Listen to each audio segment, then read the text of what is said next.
Right, so this is my last lecture, and I haven't really said very much of what I came here to say, and there's no way I'm going to say even a quarter of it if in this lecture. So I've got sort of a plan of what I want to say, the fraction of what I should be saying, but I'm very happy to be sidetracked. If any of you has any special interest or see anything that seems like a good question, then I'm happy to be deviated in that direction and spend the rest of the lecture in that direction. So anyway, I was reminded this morning of a theorem that sort of flies in the face of the one we proved. So what I want to prove is the set of all index values of subfactors contains the whole interval from 1 to 4. All real numbers between 1 and 4 can arise as index values of subfactors.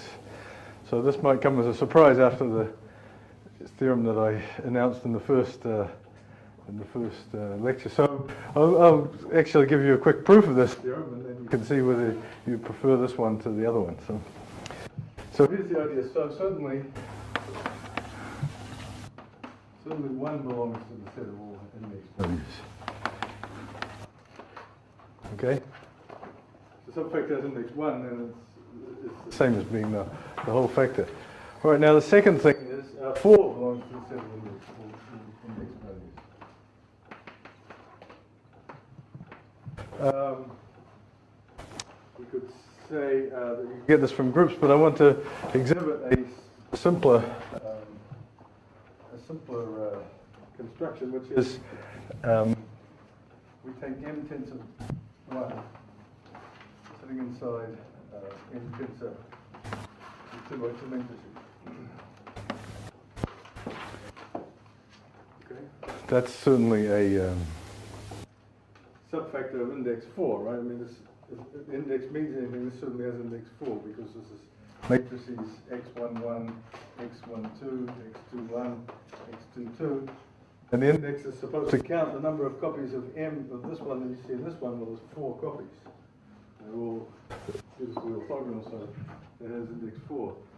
So now what I'm going to give you for a particular choice of m, I'm going to give you a continuous family of subfactors which start off being the trivial subfactor and end up being this factor. So therefore the index must vary continuously between 1 and 4, so we have all possible index values. Okay? So I'll give you this nice continuous family. All right, so I'm going to choose m to be itself the tensor product from 1 to infinity of the 2 by 2 matrices.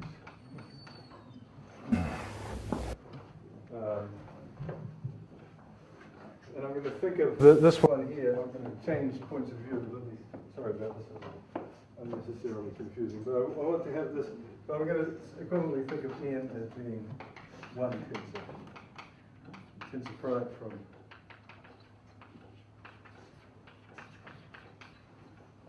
I'm just going to change points of view. It's the same example of just taking the tensor. If I start as this being the small one, I take the tensor product by the 2 by 2 matrices, I get this one. Okay. All right. Now there's a very special 4 by 4 matrix, which I'm going to call U, which is the permutation matrix. It's 1 0 0 0 0 0 0 1 1 0. Okay. And it has the property that this is a 4 by 4 matrix, so it belongs to the tensor product of 2 copies of the 2 by 2 matrices.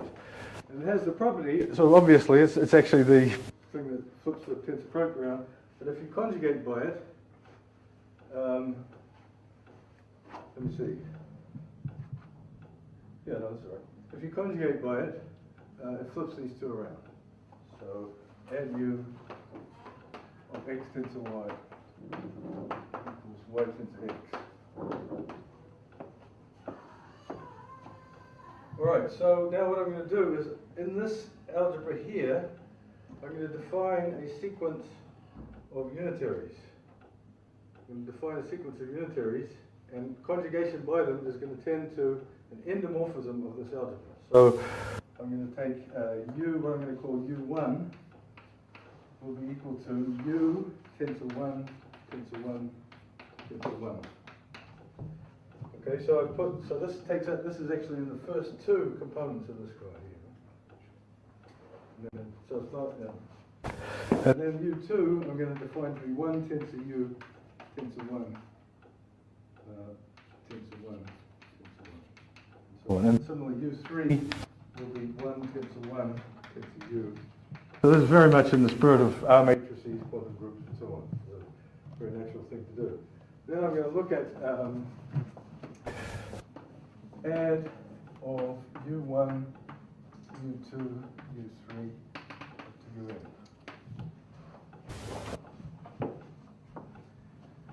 So this is conjugation by this, and it's going to act on this entire algebra. Okay? So what you have to convince yourselves of is that this actually is a shift. It shifts everything along. The limit is increased to infinity. First of all, it stabilizes. So if you conjugate by these, if you take a particular element in there, then sufficiently large u's are not going to act on it. Sufficiently large un's are not going to act on it. So this is actually, this limit exists pointwise in the algebra. So it certainly exists as an endomorphism. And then what I claim is that it does this shift. It takes this tensor product from I equals 1 to infinity and just shifts along one, so this image is n.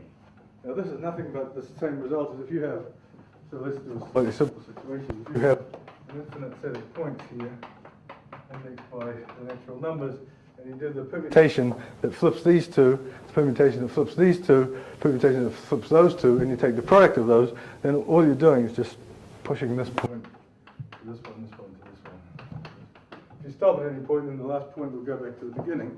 If you take the limit, you've actually done not a permutation anymore, it actually shifts. Okay? Very simple. Have you taken the reverse order, u1 to u1? Sorry? u1? I think this is right, isn't it? Add is this times x times un star.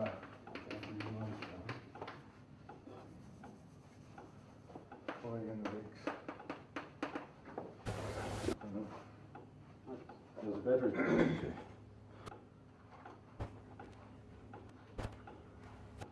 I think that's right. So what you want to first? You want first to add u1, then add u2, then add u3 and so on, right?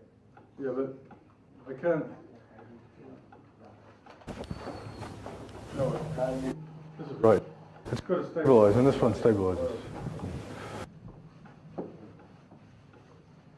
Okay, so that's fantastic. We have this endomorphism, phi from m to n,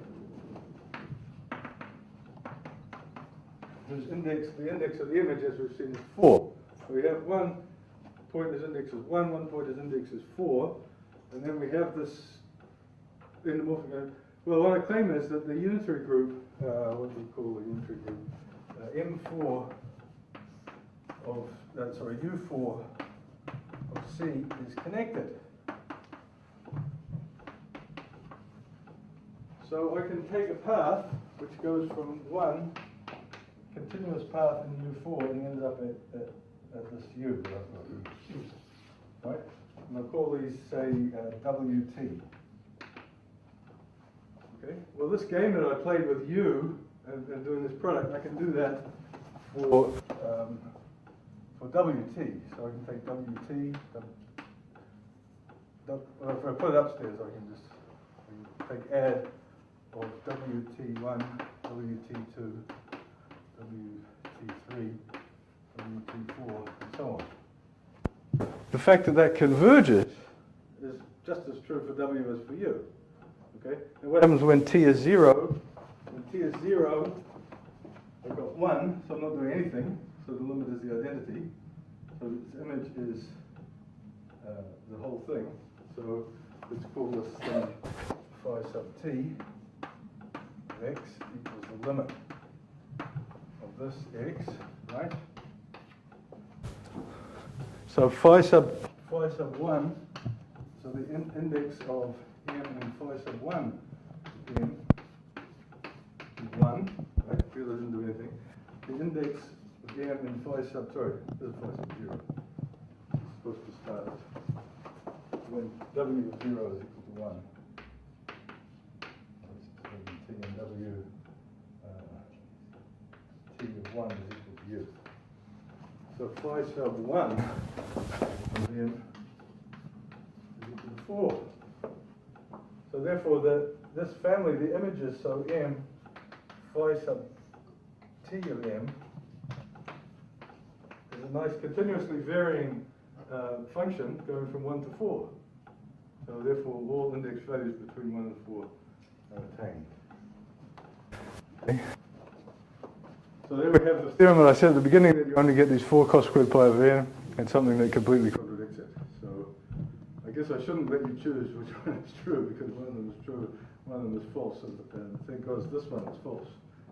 But it's also just as well I didn't know about this when I started. This actually came after I proved the opposite result. So this is kind of convincing. Okay. I'll let you think about where the gap is in this. What is the mistake in this argument? What's the mistake in this argument?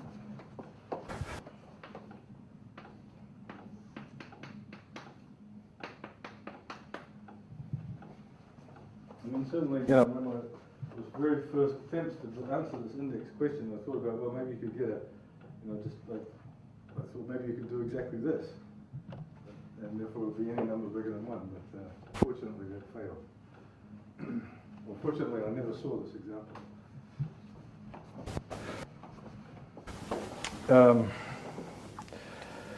All right, so that was just a little bit of a teaser to start the lecture.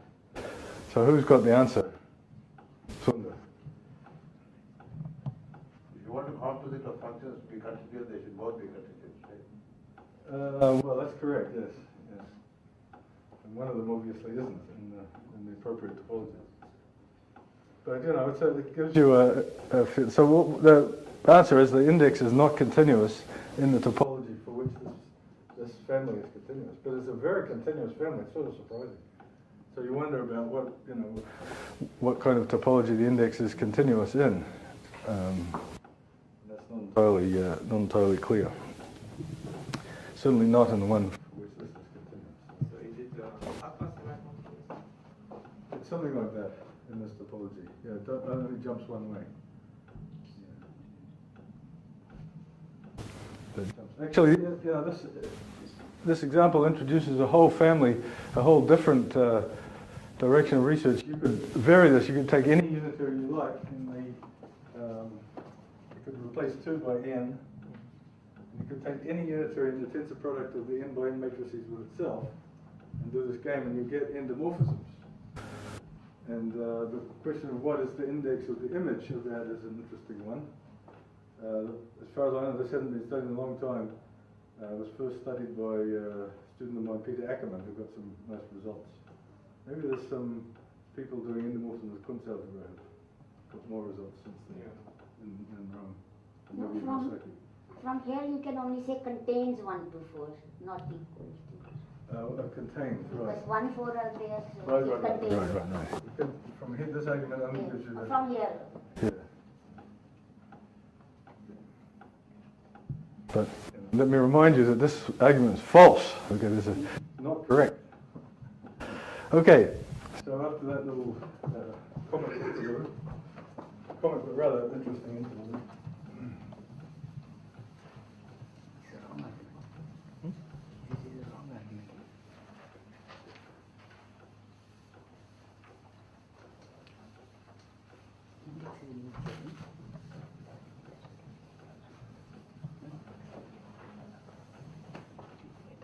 Let's go back to planar.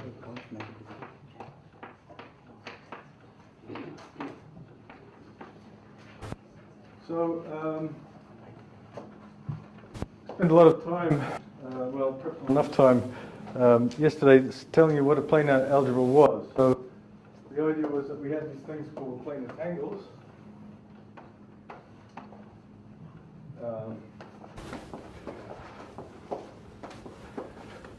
Which drawings like this, which you can think of up to Aristotle if you like, but you can also think of them as being very rigid. And the axioms of planar algebra was a gradient vector space, Pn, and this number n is supposed to correspond to the number of boundary points on these disks. And the idea is that each one of these disks defines a multilinear map from the Cartesian product of the vector spaces corresponding to the internal disks to the P up. One question, yesterday, Zep, I was talking to Zep, he said that in your definition you insist on at least one internal. Right, absolutely. Well, this is what I was going to point out immediately. So, because, I mean, I don't just insist on it, I don't know what to do if there's no internal disks. Right? Just the formalism doesn't tell me what to do. It's supposed to be a multilinear map from a bunch of vector spaces. Well, what if there's no vector spaces? Well, you're into the theory of the empty set. But that would be the underlying field, right?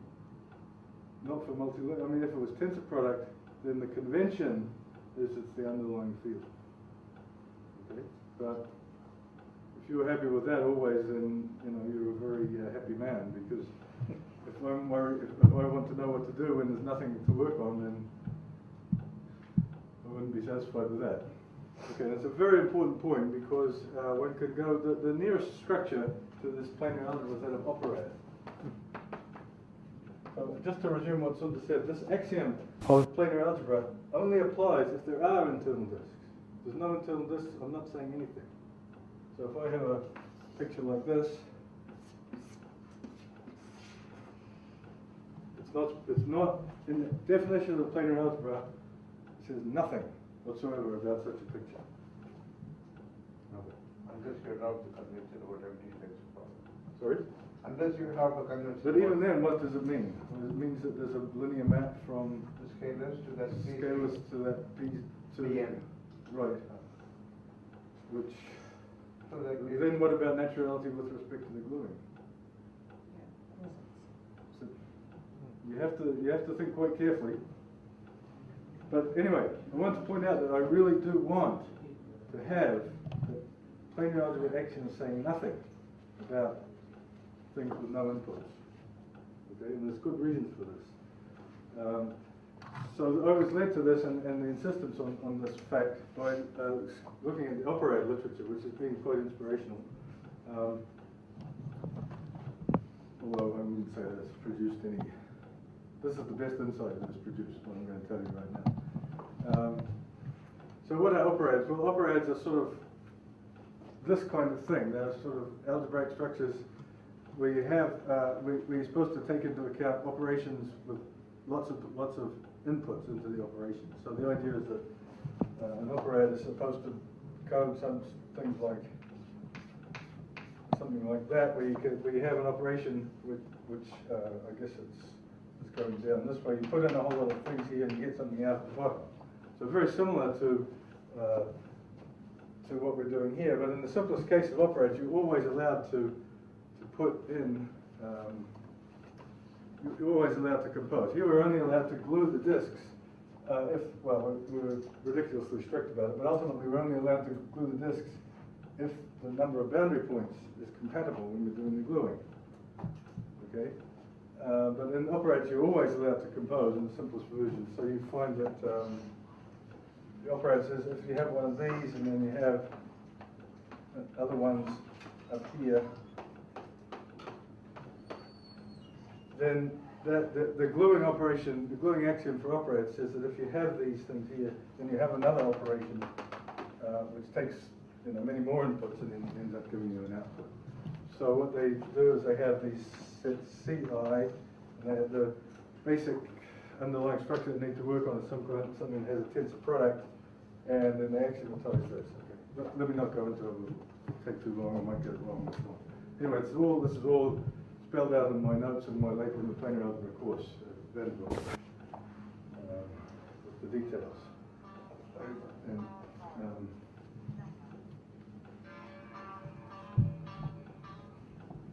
so all of these things, like this thing about the ambiguity of assigning the indices to the edges, are all actually taken care of in the operand formula.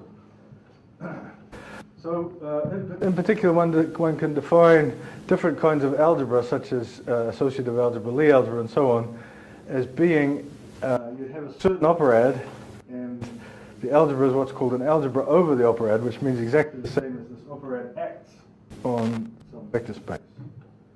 Okay, now one's graded because we have this number of points. In general, in this case, it won't, first instance, be graded.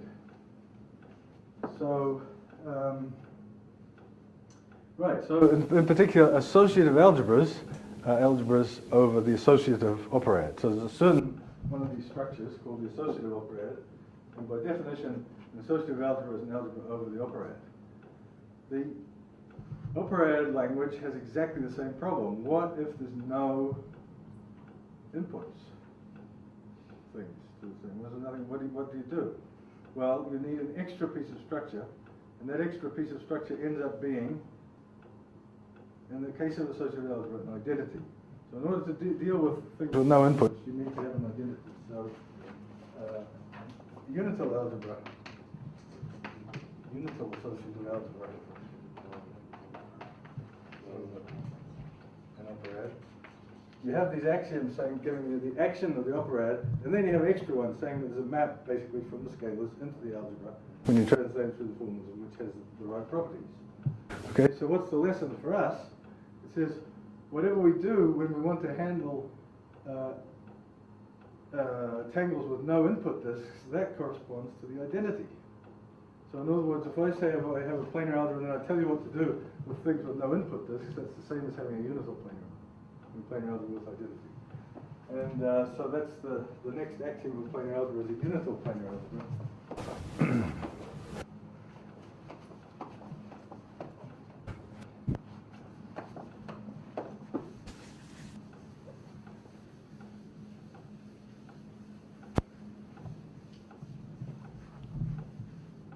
So unital planar.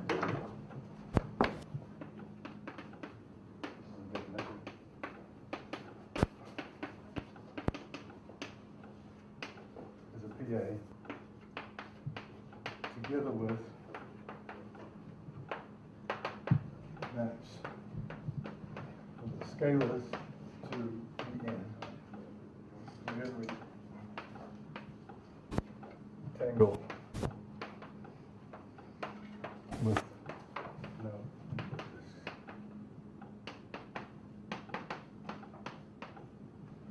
Compatible, blah, blah, blah, is an obvious way in which this is compatible with the gluing.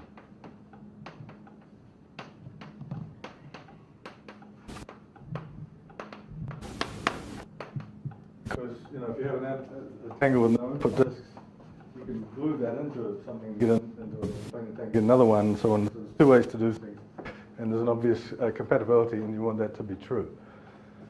So how many, now the question is, which I guess I haven't yet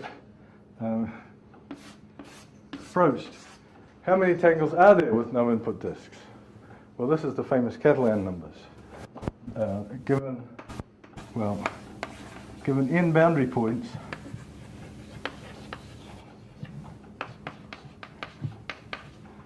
how many tangles with no input disks?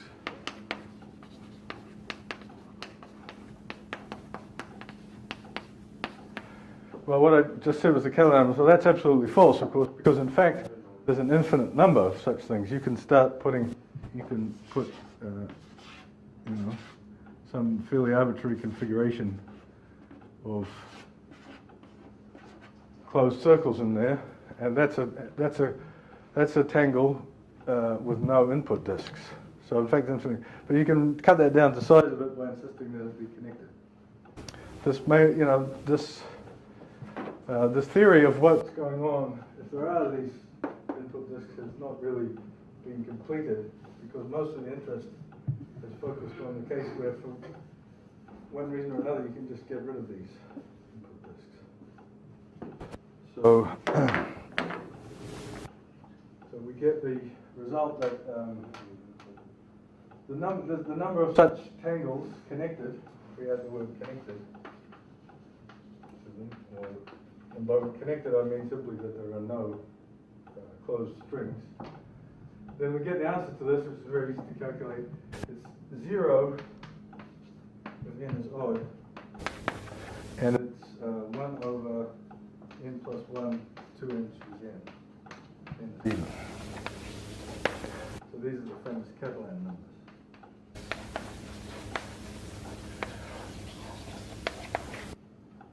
Which were discovered by Fuss 100 years before Catalan, and I think by Euler 100 years before. You know, you could say Newton really, at least back to Newton, because you run into them when you do some very simple Taylor series. Just for the binomial. Anyway, these are the famous numbers. They start off with something like 1, 1, 2, 3, 5, 2, 5, 14, 42. Is it 142 the next one? And then they get bigger. The asymptotic growth rate is something like 1 over n times 4 to the n. So, but anyway, so what we see is, what's kind of neat, in planar algebras, in the comparison with associative algebras, that if they have a highly enriched identity. Instead of the identity just being one element, all of a sudden the identity consists of all of these Catalan guys. All of these things are called, for ridiculous reasons, they really shouldn't be, they're called Temperley-Lieb diagrams. This is an example of physicists dominating the language.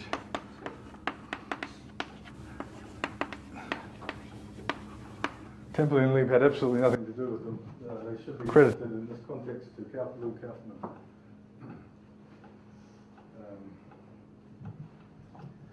Okay, so that's the thing, you know. The idea of sort of a unital planar algebra has this highly enriched identity, which consists of all of these pictures. They make sense. They give you elements in any unital planar algebra. Of course, these elements may or may not be 0, and they may, in general, they may or may not be linearly independent. That's an interesting question. Okay, so now I want to get on to, let's see, let me just make sure I'm getting everything here. What's next on the list? Okay, so, right. The next thing I have to talk about is various versions. This what I've said here, with just the disk, there's also got to be dollar signs, which are necessary for all kinds of things, particularly if you want to do the gluing.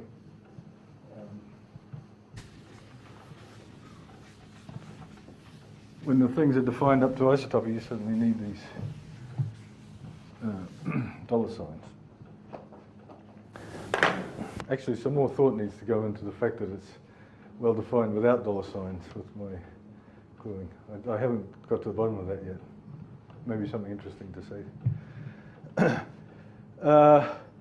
Okay, so this is what I call a vanilla planar algebra, simply because this is the non-negotiable structure that has to be there. Okay, I've got to have these. Now there's all kinds of variations on it, and I'm going to talk about some of them. The one that Zeph talked about yesterday, we had the strings were oriented in an alternating way, which forced the number of boundary points around every disk to be even. And you can see that that's related. You know, this Temperley-Lieb structure is supposed to be quite rich, and it lies in this world where there's even number of things around every disk. But there's a vast number of other decorations that you can imagine giving to a planar algebra. The most important one for us at the moment is going to be shading. So I'm going to have the concept of a shaded planar algebra. It's just going to be the same. You know, in order to get the planar algebra, you just have to define what you mean by the planar tangles. Well, I'm going to say a shaded planar tangle is going to be one in which the regions of the tangle admit a shading. So a shading is a two-coloring in the graph terminology. So let's see if I can actually. It's very hard to make sure all these numbers are even. So That's a hard one. where's the, I can't even. Oh, it's this one here.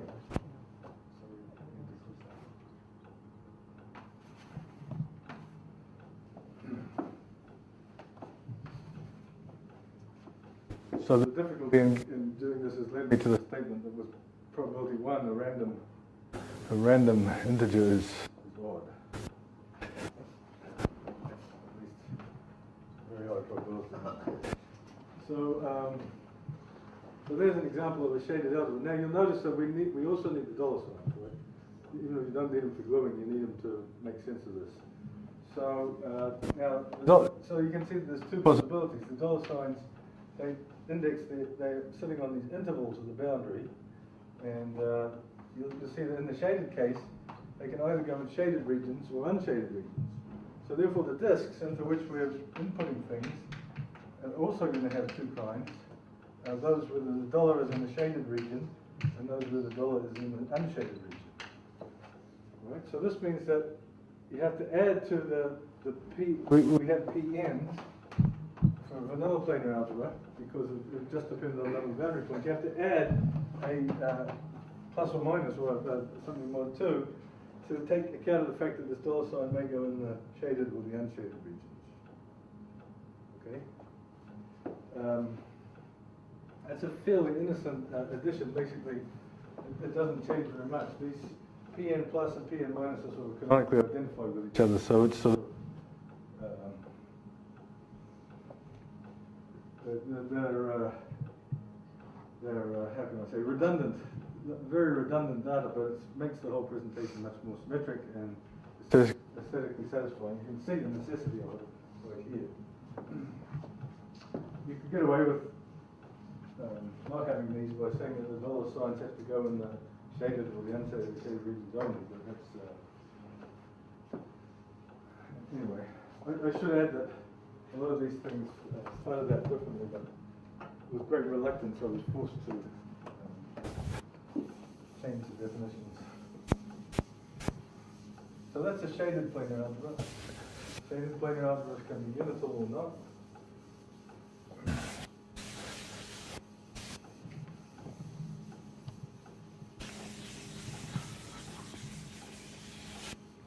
And now let me talk also about star planar algebras, or planar star algebras.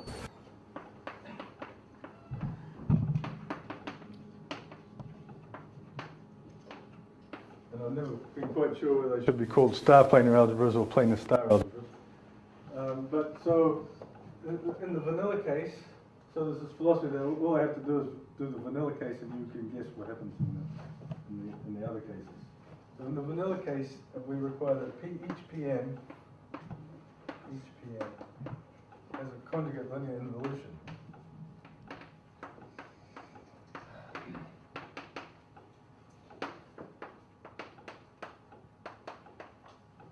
Involution star. So the PNs become star vector spaces, and the axiom that a planar algebra is a star planar algebra is extremely simple. Remember that I could have said that that it's just simply in the definition of planar algebra. I said that the mappings, these multilinear mappings, I never gave them a notation. But if T is a tangle, this is supposed to be the this is a tangle, and the Z sub T is supposed to be the multilinear map. And I said that it depended on T only up to isotopy. I didn't really spell out the details of that, but you can guess what they are. So I could have replaced isotopy by orientation preserving diffeomorphism, because that's the same thing in these low dimensions. To say that two tangles are isotopic is the same thing as saying that there's a orientation preserving diffeomorphism of the plane which sends one to the other. Okay? Then you can say, well, what about orientation reversing diffeomorphisms? Well, that's exactly what the star structure is. It simply says that Z of T is appropriately invariant with respect respect to all diffeomorphisms.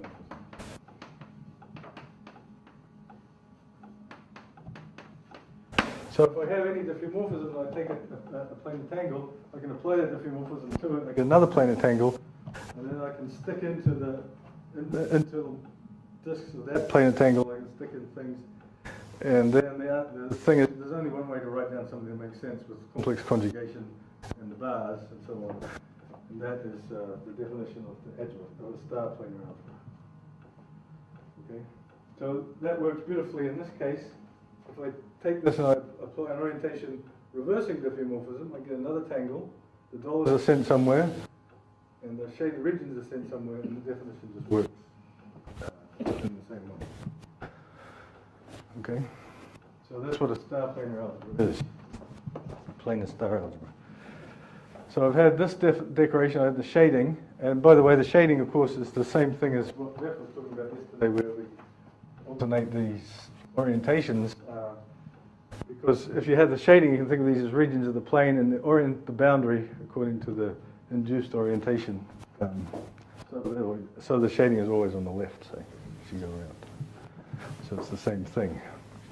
You'll notice that there's a really painful one of these really painful things, which is for shaded tangles can only exist if the number of boundary points is always even.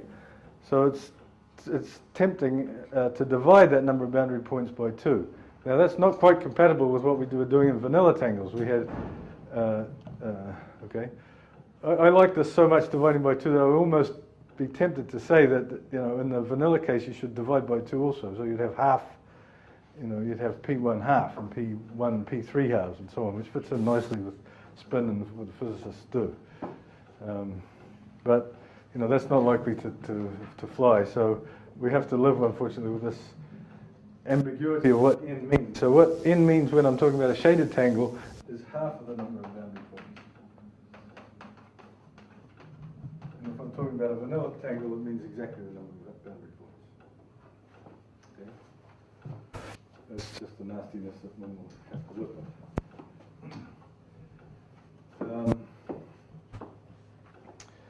Maybe I'll... If I may just make one remark for people who have run planar algebra the way we've been kind of handling them here. Yeah. Usually the star is, the orientation of the string and the shading is reversed to what you have. It is supposed to be the shading is on the right. Okay. I'm happy to go along with that. There's obviously 2 possible conventions. Whatever one we go with. Yes. Cool. That's the way you used to do it before. You have this thing Right, so now I want to introduce another kind of planar algebra with some decorations, because there's a... So I should say at the outset, I was extremely reluctant to go beyond these shaded, these subfactor and so on planar algebras, because I wanted something that was real, that had honest applications. But now the applications are starting to come, so I'm sort of forced to admit that planar algebras are more general than just these ones which are aimed at subfactors. And indeed, even in the world of 2-1 factors, there's good reasons to extend to a bit more general. So next one is oriented planar.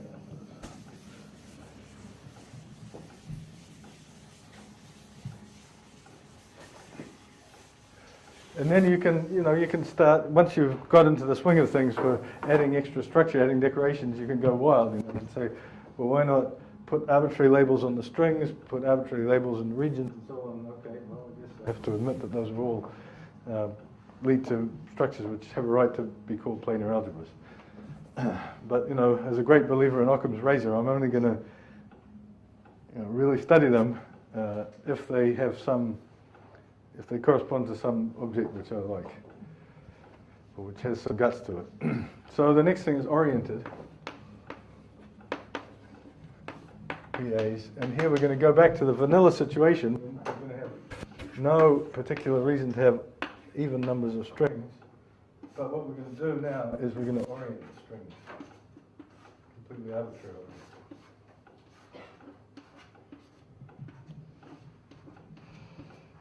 Completely arbitrary. So that's the operand and some dollar signs. Of course, gluing, you're only going to be able to glue if the orientation is lined up. So I can only glue something in here if the outgoing things of the tangle that I'm gluing in go in the right directions. Okay, so that's one thing. The gluing, I have to take care of that boundary structure. And the second thing is when I define a planar algebra over this, so that gives me the operand, planar algebra over that, the notion, one's going to have vector spaces P, N, but N, instead of just being a number now, it has to be the whole sequence of orientations around the boundary. So I'll write that by P sub N, where this is a vector of zeros and ones, or up and down, or whatever it is, a vector of Z mod 2, plus 1, minus 1, whatever you want to call it. So N equals an arbitrary sequence of ups, ins, and outs around the boundary. Okay? So for computers, obviously, zeros and ones are better to put here than up arrows and down arrows. And for formulae, often much nicer if you actually have plus or minus 1. Anyway, the idea is obvious. You have to give the data, you have to give these vector spaces for everything. Okay, so a planar algebra, oriented planar algebra will be algebra over this operator. Okay? And I guess Zef's, the tensor networks that he was doing at the beginning give an example of this where this arrow, the orientations give you the possibility of telling, distinguishing between V and its dual, vector space and its dual. And you can do the whole theory without having a basis. All you need is the pairing between the vector space and its dual. I should also say, I should have said a long time ago, is that these planar algebras are sort of my take on the whole thing. There's all kinds of other people who have come up with similar structures. Greg Kuperberg was perhaps the first with his spiders, and then the category people got in on the game, which they tend to do. And so these things are intimately related to tensor categories, pivotal tensor categories, spherical tensor categories, two categories, and so on, all kinds of categories. But to make the exact dictionary between all these objects would be a paper in itself. So, and once again, my guiding philosophy was I only want something which has some analysis type structure, some honest tilt spaces associated with it. Okay, so let's do that for the case of shaded algebras and in the case of oriented planar algebras where I believe it's work in progress, but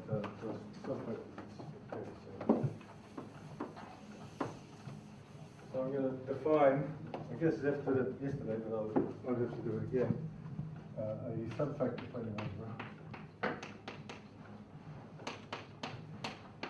Is a shaded, first of all, I'll just put in all the conditions. It's a shaded planar algebra.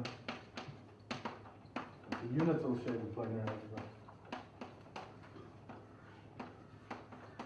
It's a star planar algebra.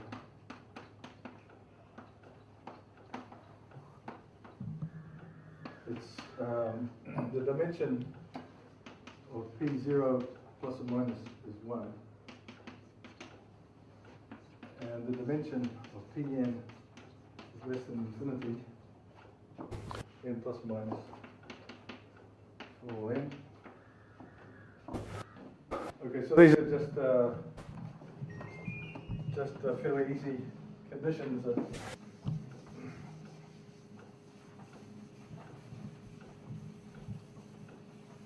don't require,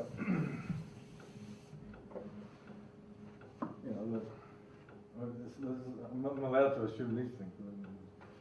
I'm not doing anything. Okay, here's the main one. The 6, and this is going to be require a small discussion, which Zef also did, which is you can define, if you have a planar algebra satisfying these conditions here, then you can define a sesquilinear form. You can define AB on the planar algebra, and it's going to be a nice exercise in working the formalism anyway. What I claim is that it's this.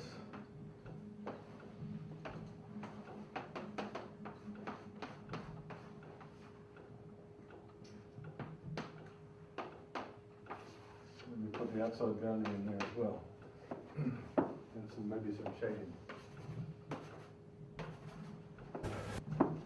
So what's going on here? I've got an element A is in a particular, A and B belong to a particular Pn plus or minus, same plus, same minus Pn epsilon. So the dollars going in the same shading. And then, so let's just work the formulas to see what this means. A sesquilinear form has got to be a number, right? So what does this mean? We take A, we take B. It's a star algebra, so we can take B star. Let's take that in there. This is what I've drawn is a tangle, shaded tangle. It ends up in P0, in this case P0 plus. But I've said that P0 plus is one-dimensional. So that means that it's a scalars. So it's a scalar, but only it's an actual number. That, it's a multiple of. It's an element of a one-dimensional complex vector space. It's only a number if I can identify that complex vector space canonically with C. But because it's a unital planar algebra, this guy has to give me a canonical. So this is something with a dollar in it, no input disks. But since it's unital, no input disks makes sense. So this gives me an actual element of P0 plus. Okay, so I call that one. I make that. Well, actually, you can check by the axioms that there has to be. Its square is. This is one. Okay, it's not a question of normalization. This is forced to. I suppose it is. Identify the complex numbers canonically in such a way that this is equal to 1. So therefore this thing becomes a number. And the axiom is that this is a positive definite in the product.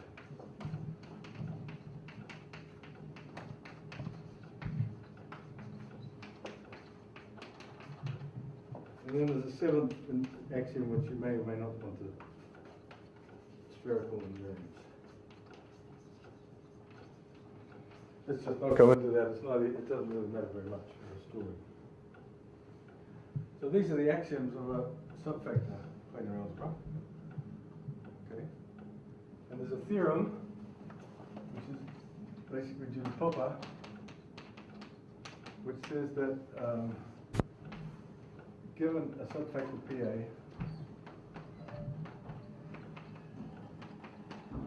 there exists a subfactor for which Pn plus is equal to this n prime intersect nk, I guess Pn minus 1.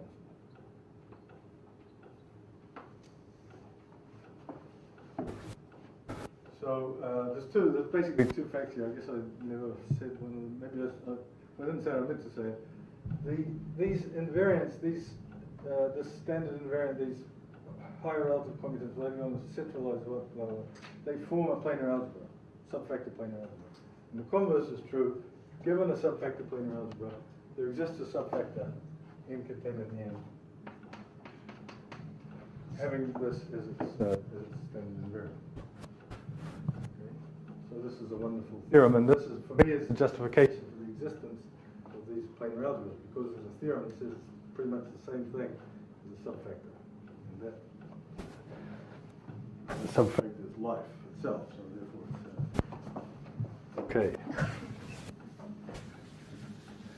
All right, now we go over to oriented planar algebras.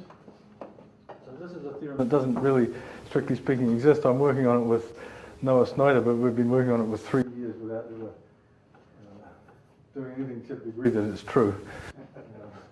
So oriented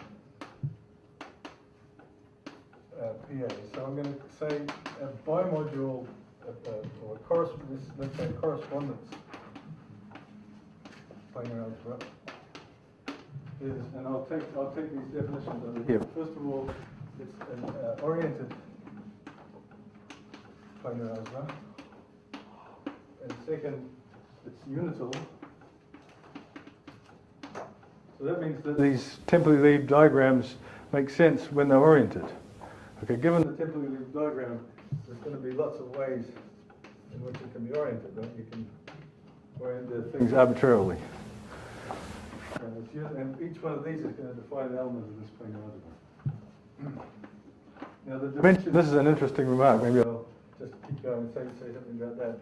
You can say, if you give yourself the orientations on the boundary, obviously there's got to be the same number going in as coming out for any of these typically lead things to make sense. So you can say, you know, how many are there in general? Given the pattern of orientations on the boundary, how many are there? Okay. How many typically diagrams are there with that orientation? And second, you know, since this is supposed to be a rich structure, when do you get the most?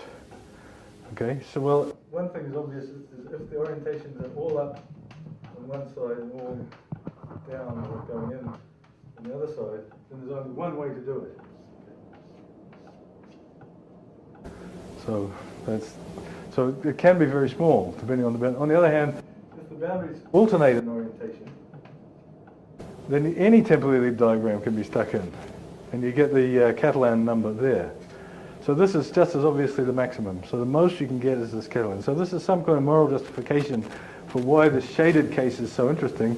The unital structure, which is some enrichment, is most rich in the shaded case.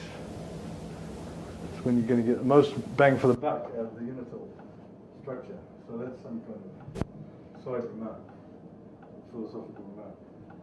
Now there's the question of what exactly is the number of these things. If you give yourself the orientations in that, well, I solved this. It's in the Vanderbilt notes. I've forgotten what the answer is, but the trick was to use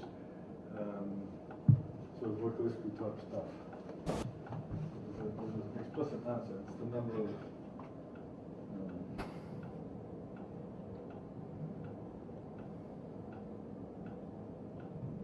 I forget what the answer is. Anyway, it's not.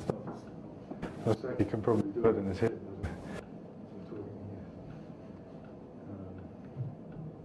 There's some free. As soon as you say the word free, you get the answer. Unital. So oriented planar algebra is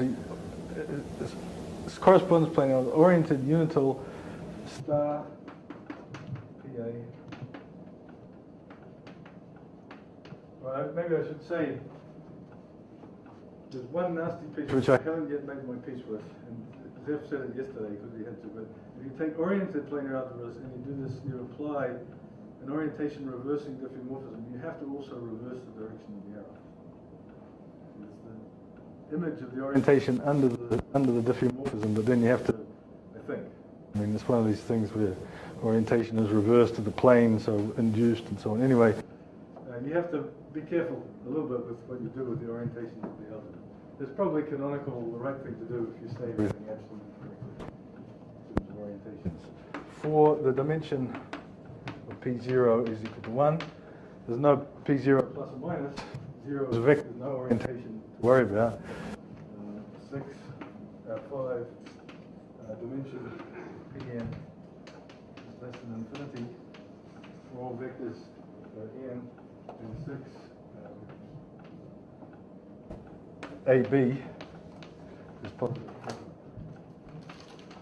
Positive definite test-linear form. Perfectly fine definition. Well, Zeph's networks give an example of this. Where the arrows give you the possibility of distinguishing it between space and its dual, and thereby eliminating the need for basis. But there's lots and lots of other examples, and the theorem that Noah and I claim is true is that there's a correspondence between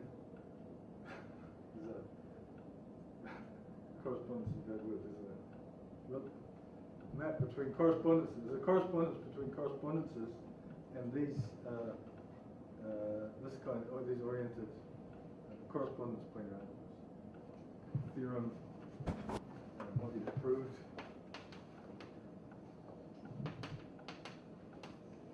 Noah Snyder. Correspondences correspond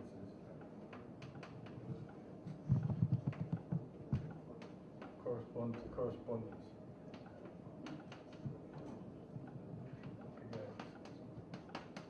I should explain a little bit about what this means. This is correspondence in the sense of Alain Connes, whereas it's basically a Hilbert space, which is a suitably continuous bimodule between general two phenomena. Here I mean correspondence between M and itself. So it's a sort of situation we have M, H, N.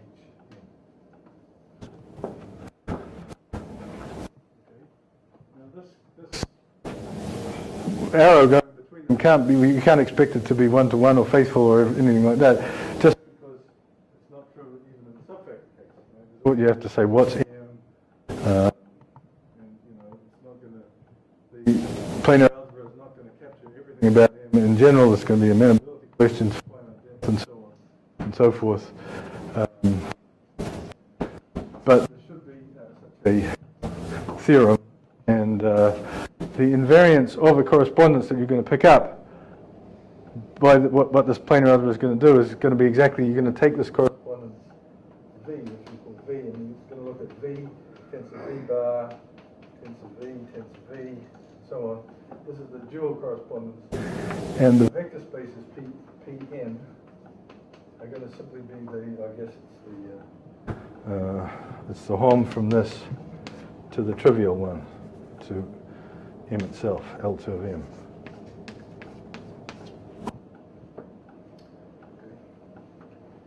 So that's a theorem in the process of. Every time we try to make progress on actually writing down the theorems, I think it's almost trivial to prove. We get stuck into the classification of these correspondences, even in very small index. The correspondences have a left dimension, right dimension, even when these are very small, the classification is not done. So this ADE classification, which I'm talking about, of subfactors, needs to be enriched somewhat to get the correspondences. But taking a look back. So these are they 2 and factors?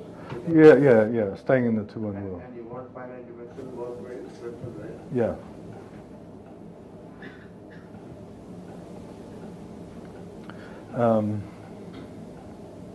Looking back with sort of infinite hindsight, I look back to the year 1980, and I think, that was right when correspondences were coming out.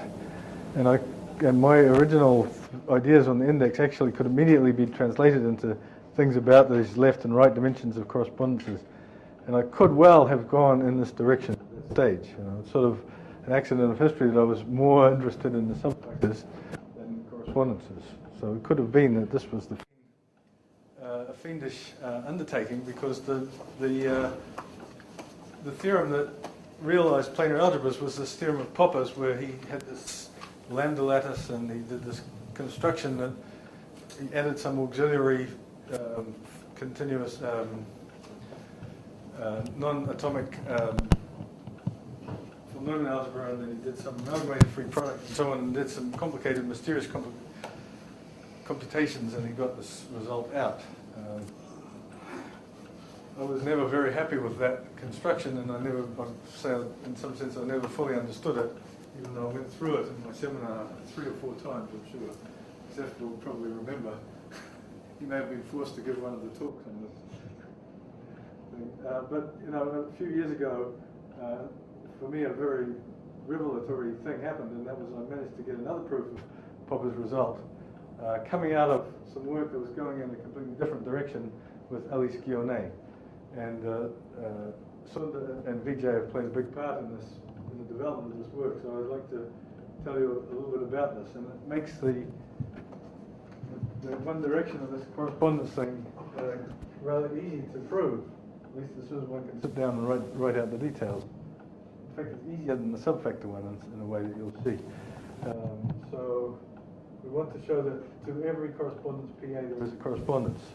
So I've got to come up with a polynomial algebra. And instead of going through this painful hyperfinite construction, which would work only in finite depth and so on and so forth, I'm going to use this graded algebra approach, and it will just work very simply. Almost seems like cheating. You get these 2 and factors. So here, let's do it.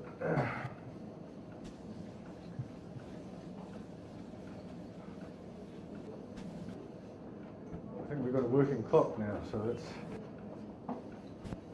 fix things.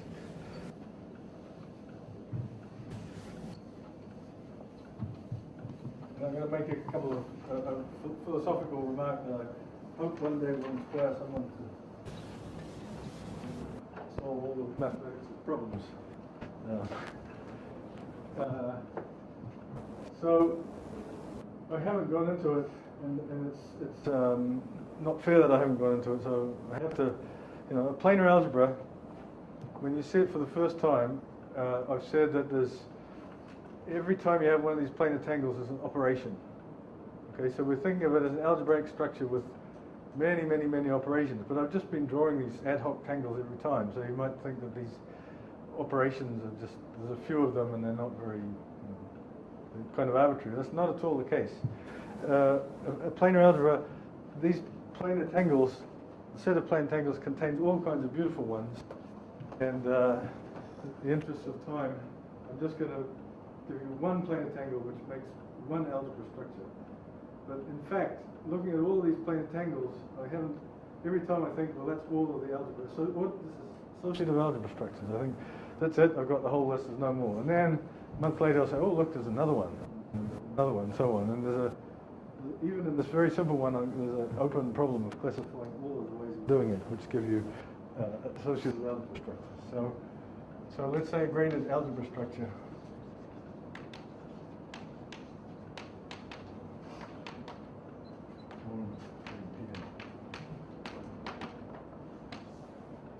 So let me do it in the vanilla setting, and then we'll talk about how you have to change it in oriented settings.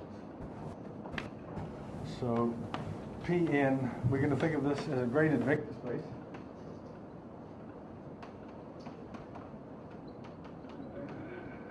And you will know that if you have a graded algebra for a graded vector space, it's going to be we're going to have to give a structure Pn cross Pn to Pn plus n.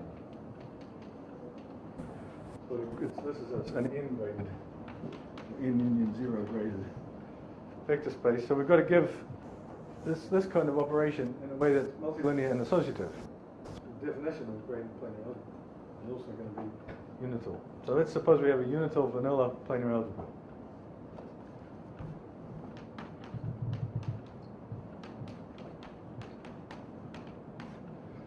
Okay, so I want to, in order to make this into a graded algebra, associative algebra, I've got to get a multilinear map from here to here. Key is multilinear, bilinear in this case. So we know that our tangles give multilinear maps. So maybe I can get such a map from a tangle. So that's indeed the case. Here's the tangle. So I just have to tell you, in order to complete it, I have to put the dollar signs in.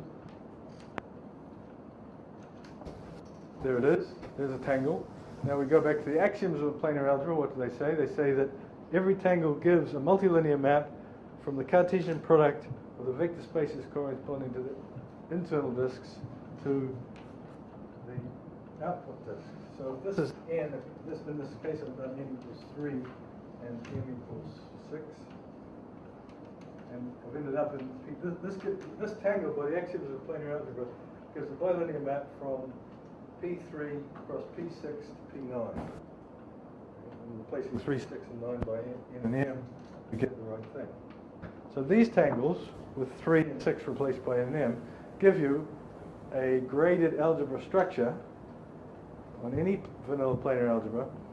It may or may not be associative. Well, it follows from the axioms. A little game in the axioms of isotopy invariance will check that this is associative. Associative.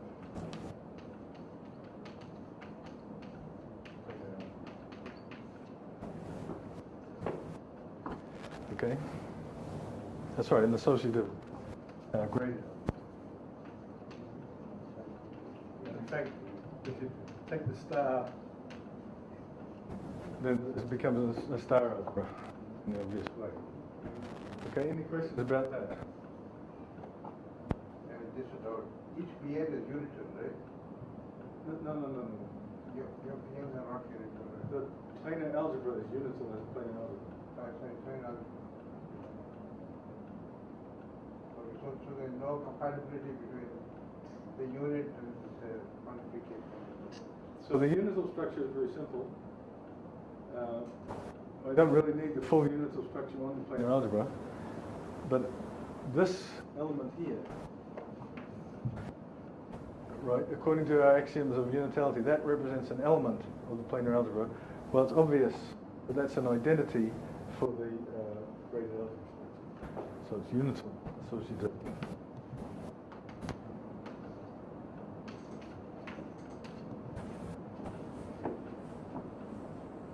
Okay, in fact, we've got a lot more which we will kind of exploit later on, but I'm not going to get time to exploit it in the talks.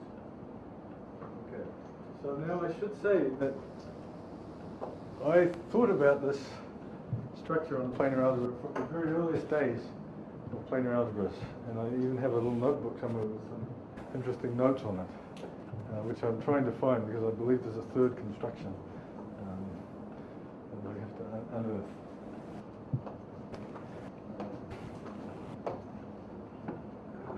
But the trouble is that I never put, for a long time, I never put the right trace on this algebra. I never gave it the right structure.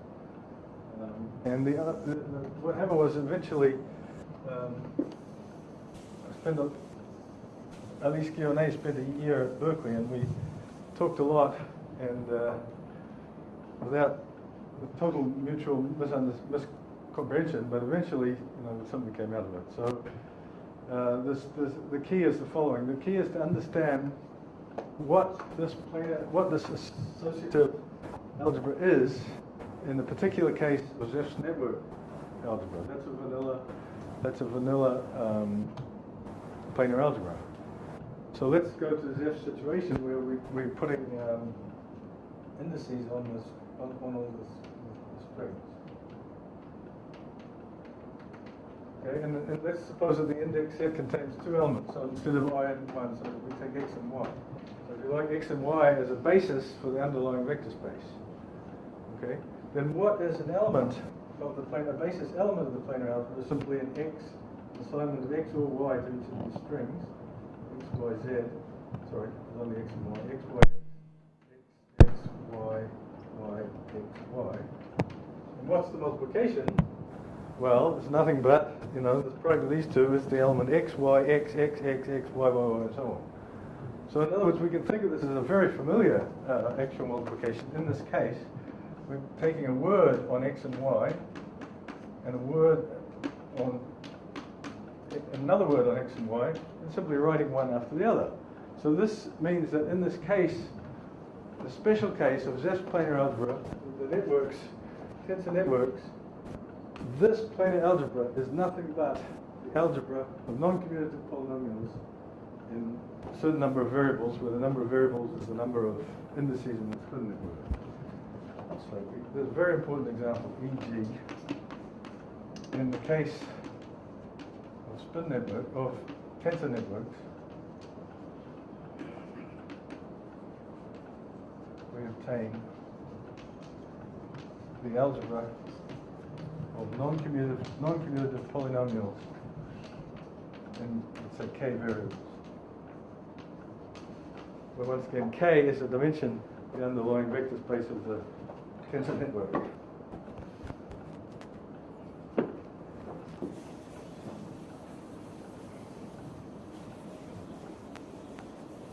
What about the star structure? Well, these stars are self-adjoint. K self-adjoint variables.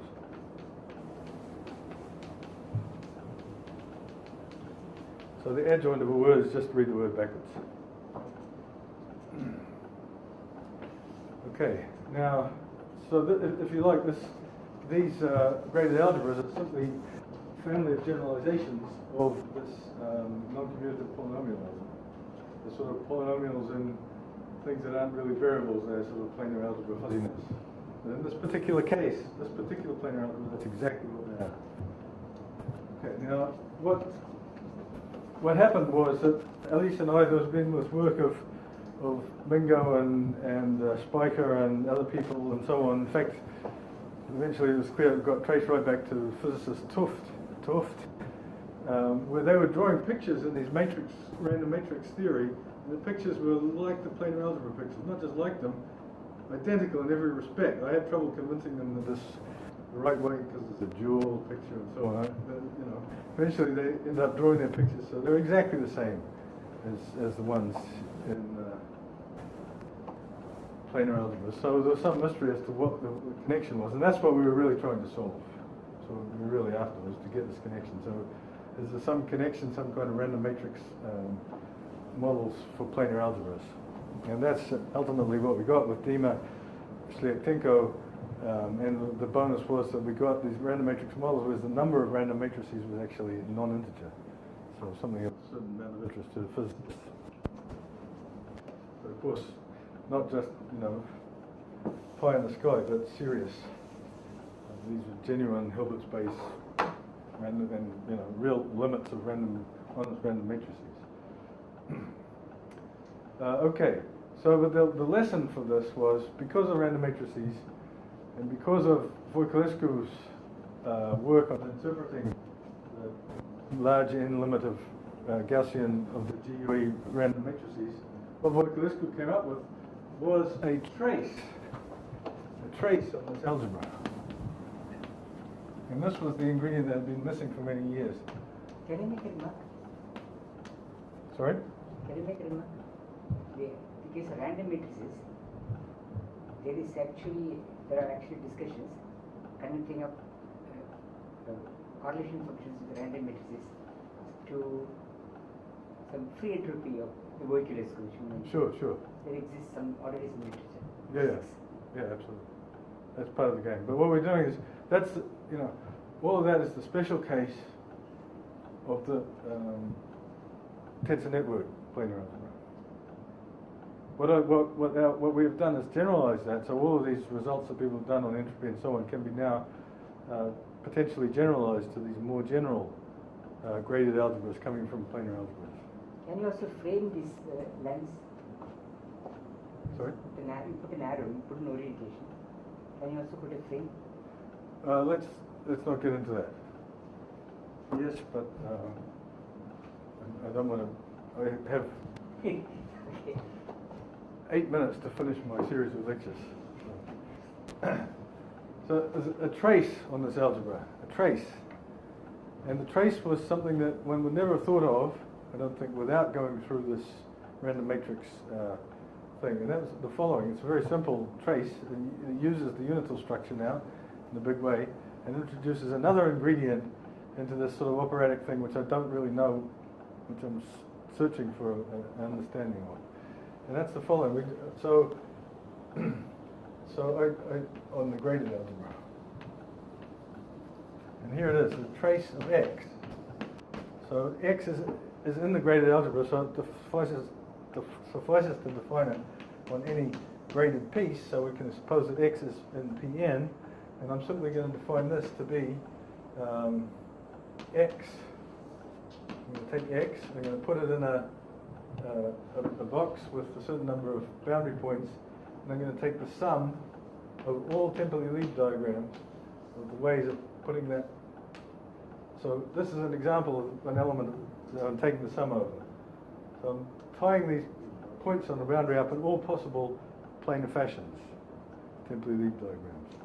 So this is nothing but the trace that Voiculescu defined in the case of the tensor networks, but the observation that definition makes sense in an arbitrary unital planar algebra, vernal planar algebra, star algebra. Okay? So the trace is not a single diagram here, it's a sum of all possible things here. Any questions about that? The arbitrary oriented, this is not the oriented. This is not the oriented case. Okay, let me answer that question immediately.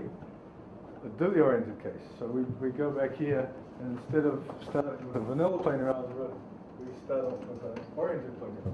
Then we go through the same game. We put orientations on all the strings, and we get another graded algebra. Except that now the algebra is graded by not by the natural numbers, but graded by these vectors with things going to them. Right. And then the grading structure is just concatenate the vectors. So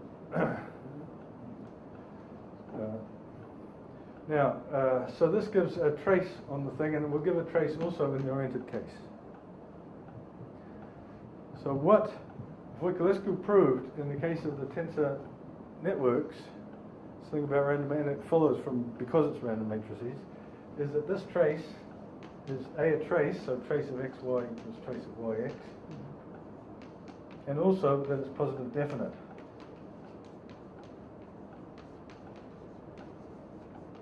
And finally, the other thing is that we want to do this so-called GNS construction, so we take the trace, we use it to define an inner product, and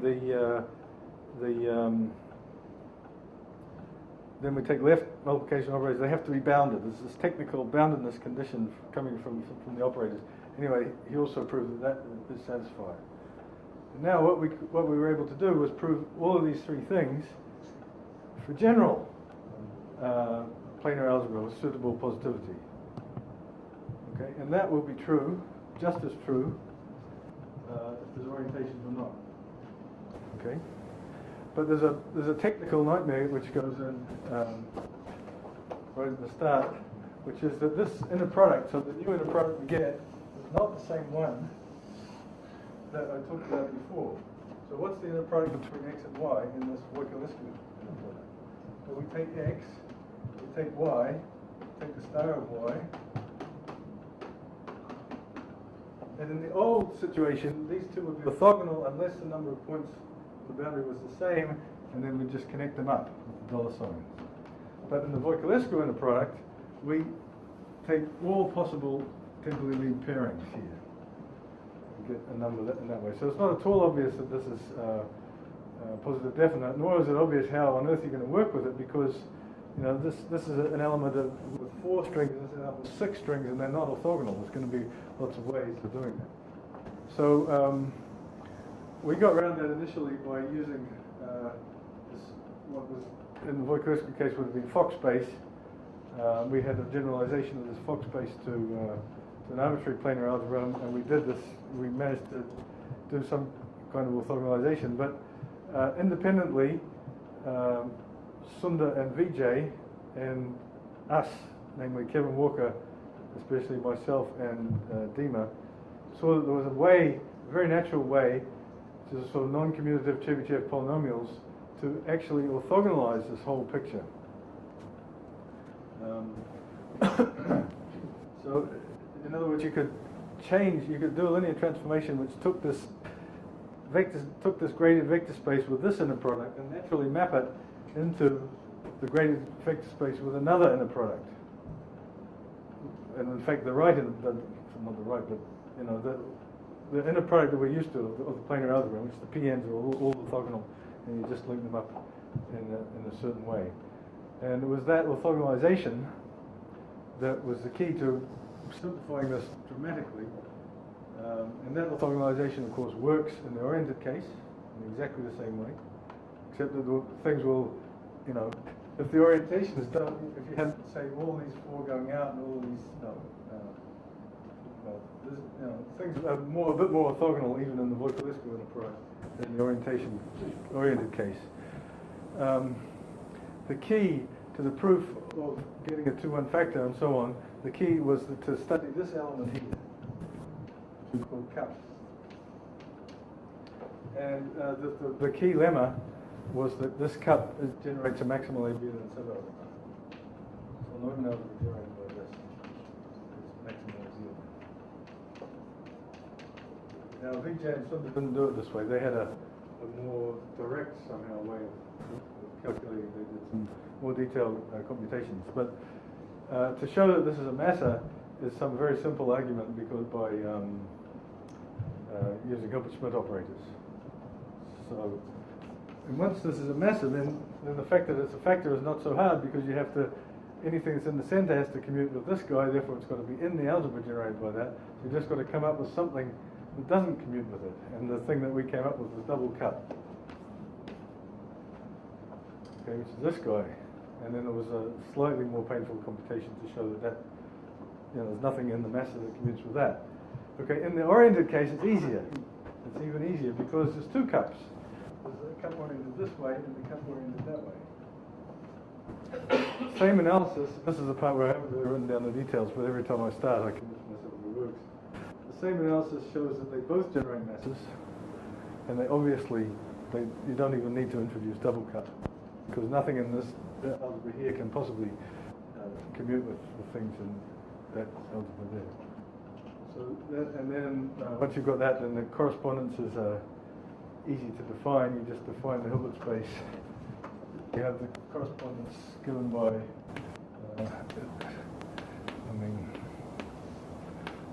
it's a matter of drawing pictures. You think of the correspondence as being the direct sum of all possible orientations up here of these vector spaces with some inner product. And the bimodule structure is just the left and right bimodule structure for that algebra. And that's the correspondence in this dual is obtained by reversing that arrow. So that's just those last sentences were directed to Vijay. So that's time has run out. So that's the end of my series of talks. I would like to have talked about lots of other things, including the classification of low index subfactors, but that's it. I'm sort of happy to have said what I've said. Thank you all for listening.